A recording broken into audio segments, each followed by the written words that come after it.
I still remember the exact moment my daughter's smile disappeared. It was supposed to be the happiest day of her year. My little girl Lily had just turned 8.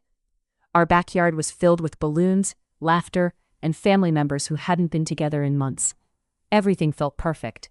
Or at least, it did until my sister pulled into the driveway.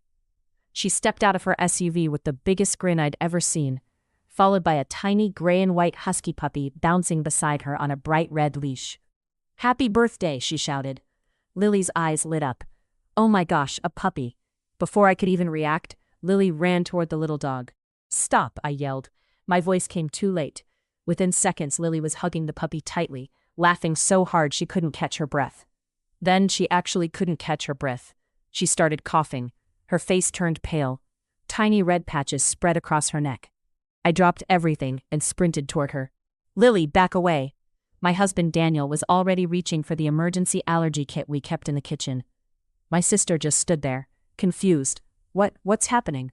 I stared at her in disbelief. "She's allergic to dogs." The words barely left my mouth before Daniel handed me Lily's medication. Within minutes, we were rushing to urgent care. The birthday party ended before the cake had even been cut. As I sat beside Lily's hospital bed, one question kept repeating inside my mind. How could my own sister forget something this important?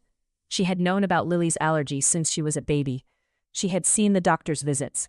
She had watched us cancel vacations because certain hotels allowed pets. She knew, or at least, I thought she did. But what I didn't know that day was that the puppy wasn't the biggest surprise waiting for me. The real betrayal was only beginning. Lily recovered later that evening. The doctors told us we'd acted quickly enough.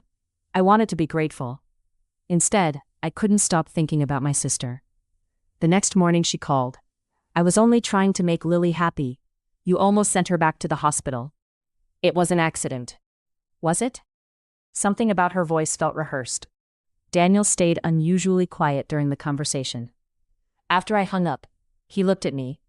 "Do you really believe she forgot?" I wanted to. She's my sister. People make mistakes. But Daniel simply shook his head. "I don't." A few days later, he asked me to check our family group chat. Scrolling back through old messages, I found something that made my stomach drop. Just 2 months earlier, my sister had replied to one of my updates. "Lily's allergy is getting worse. Even short exposure can trigger it." My sister had answered with a sad face emoji. She hadn't forgotten. She had acknowledged it.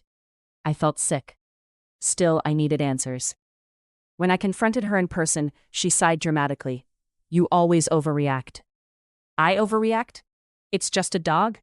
I couldn't believe what I was hearing. Then she finally admitted the truth. "I thought if Lily spent enough time around dogs, she'd get over it." I stared at her. "That's not how allergies work." She shrugged. "My neighbor said exposure helps." That single sentence shattered every excuse I'd been making for her. She hadn't forgotten. She hadn't misunderstood. She had decided she knew better than doctors. Daniel had heard enough. He calmly walked into the room carrying a folder. Inside were the hospital records, screenshots of our messages, and the receipt showing my sister had purchased the Husky weeks in advance. "You planned this," he said quietly. She rolled her eyes. "Oh, please."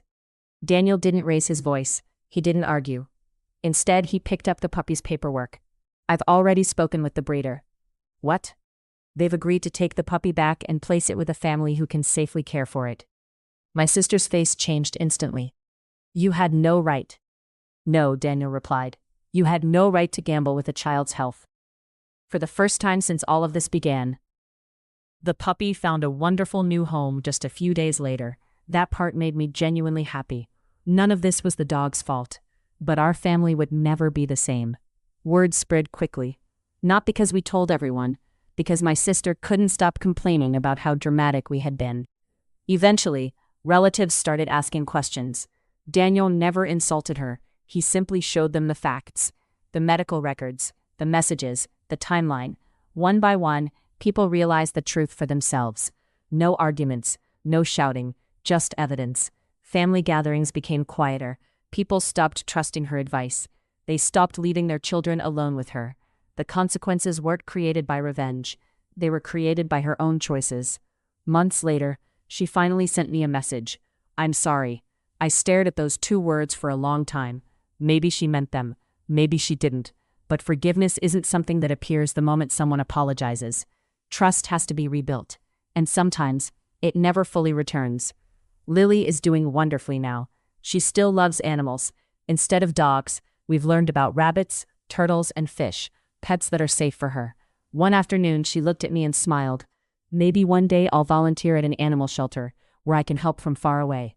Her kindness amazed me. She had every reason to be afraid. Instead, she chose compassion. Watching her taught me something I'll never forget. The people who truly love you don't test your boundaries. They respect them, especially when your health is involved. My sister thought she knew better than everyone else. She believed love meant proving she was right. But real love listens, real love protects, and real family never treats someone's safety like an experiment. Looking back, losing trust in my sister was painful, but gaining certainty about who would always stand beside me was worth everything. Daniel didn't seek revenge through anger. He sought justice through truth.